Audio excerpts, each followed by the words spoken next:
Ya ke ga jingdon kam ke bangi kong kinong ilam ke bangi pan ngilayo ke pat pindang kendo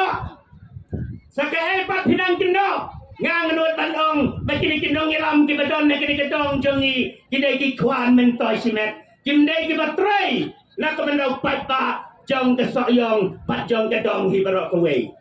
na kadau ko ki parlo ka i ki badon na kini kepor ngekwa bandong bak ke parti UDP lada pik Pekha, jika jing mo chong di UDP, hagak tinong way, kiong kita ka United Democratic Party.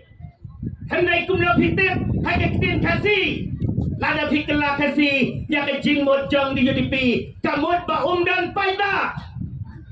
Umdan pay ba siyo UDP?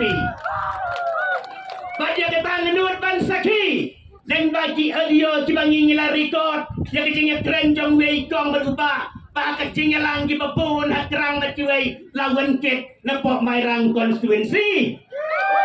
Kita kedai ke jinggot jong ke UDP baum don pai basu letam na syabar jong ke konstituensi. Kena kita kedau ngang kuah bandong ipi wat nem pentame.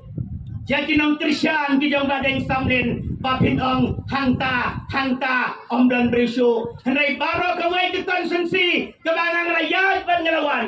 man kenit man ke step ki parlok na kawai ke parti ki wan ban penisok pat ke parti ke jongi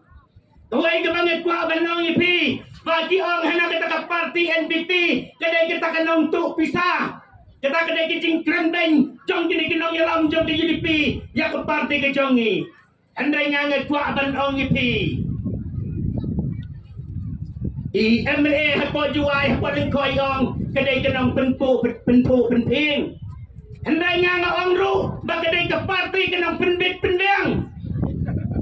yang ipai ta hikwa pio hikwa surok pio hikwa skim simet pio pat mentali ke thong jong ke parti ke jongi kelongkan aikam hadu sanlak ngut ya kisamla ki balanang ki balasta